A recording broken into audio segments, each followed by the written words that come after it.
5,000, 5,001. Oh, you just interrupted me. I was going so well. Who do you support? Do you support a football team or a rugby team or a cricket team? I support Manchester United, as you can see, and often a team has a close rival. So often we watch games called derby games. So Steve supports Tottenham, and their biggest rivals are Arsenal. Man United, our biggest rivals for years have been Liverpool, because we're the two biggest clubs in the country. And we've recently reignited our kind of rivalry with Man City as they become the noisy neighbours. Well, rivalry can be good-natured banter, can't it? Or it can be kind of real hatred. And this was the kind of hatred that exists between the Jews and the Samaritans. They wouldn't sit next together in a stadium. They wouldn't have a beer at the end together. They had this historic rivalry. They both thought that they were the people that God loved the most, and so they really didn't like each other. So when Jesus is telling us this parable, he's saying, your idea of your neighbor is all about people who are like you.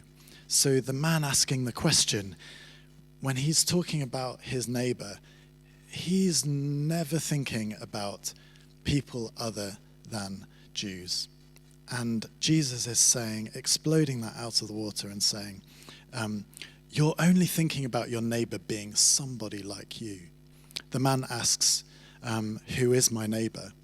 When he really should be asking, who should I be a neighbor to? Or maybe even more significantly, who is in need that I should be a neighbor to? And so he tells this fantastic story all about a man who has been beaten up and is in need. And there are these people who seem like they're the good people who walk by. And then a Samaritan, how on earth would he possibly help this Jewish man? But he does, because he has this compassion inside him and he loves the guy. Now, we spoke a few weeks ago about how God is gracious, and how God's gracious action is because of his compassion. So the Samaritan man feels something, and so he acts with love and with grace. He helps the Samaritan man find some healing. So how are we doing with that? Do we just help the people who are like us? Do we just invite round for dinner people who are just like us? Do we notice other people? And when we feel that compassion for other people, do we put it into action? Are we gracious in that way?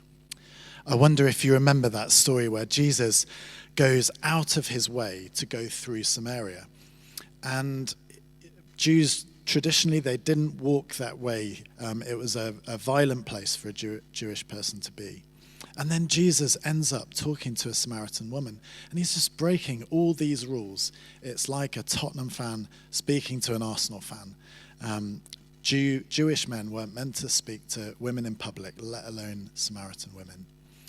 But what does Jesus do? He cares about this person's situation. This woman's vulnerable, she's in need, she's been rejected by her community. And Jesus crosses over all those bridges that seem to be in the way, and she helps him. So I would love us to be thinking about who could we be helping who are in need? There are so many people who have lost their jobs recently.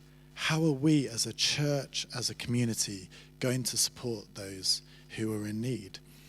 All those people who are isolated and on their own.